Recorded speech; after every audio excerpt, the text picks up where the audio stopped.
a former prison inmate who escaped with 2 other men from the now-defunct Alcatraz Federal Penitentiary on Alcatraz Island in June of 1962 reportedly sent a letter to the San Francisco Police Department 5 years ago offering to turn himself into the authorities so long as they met 2 of his demands.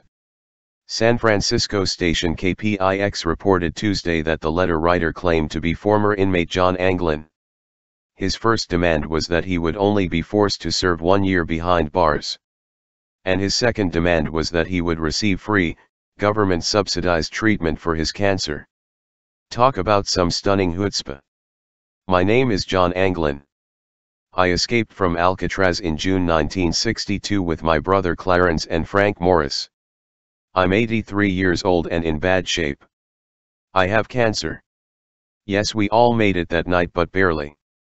Anglin reportedly wrote in the letter, which did not become public until now. If you announce on TV that I will be promised to first go to jail for no more than a year and get medical attention, I will write back to let you know exactly where I am. This is no joke, he added. He also claimed Morris had died in 2008, and his brother had died in 2011. While it remains unclear whether the letter was a hoax, it's obvious as day to anyone with a semblance of common sense that the demands themselves were a giant joke. No serious law enforcement agent would ever agree to such a ludicrous deal. Plus, the fact remains that many in law enforcement still believe that all 3 John Anglin, Clarence Anglin, and Frank Morris died during the escape on June 11, 1962. They were long assumed to have drowned as they made their way from the island on a makeshift raft constructed from inflated raincoats, noted the UK Daily Telegraph.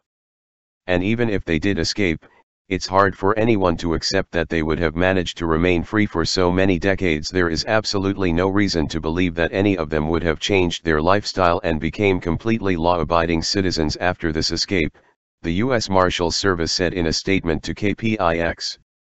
There's also the fact that when the FBI examined the fingerprints, DNA, and handwriting on the letter Anglin had allegedly sent to the SFPD, they came back with inconclusive results.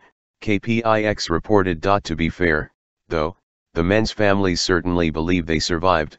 In 2015, 2 nephews of John and Clarence, Ken and David Widner, went public saying they thought their uncles were still possibly alive and in their 80s living in Brazil, the Telegraph pointed out. The nephews further claimed that the Anglin brothers' mother, or their grandaunt, received a signed Christmas card from them for 3 years. Related. Here's the kicker, the handwriting was analyzed and believed to be theirs, although the date of the cards could never be proven, as noted by the Telegraph. At this point, it's hard to determine what's true and what's false. All we know for certain is that the Anglin brothers, who were convicted bank robbers, tried to escape in 1962 with Morris, who was a convicted robber and drug dealer. And that's where the story begins and, so far, ends. We still don't know whether they actually made it out.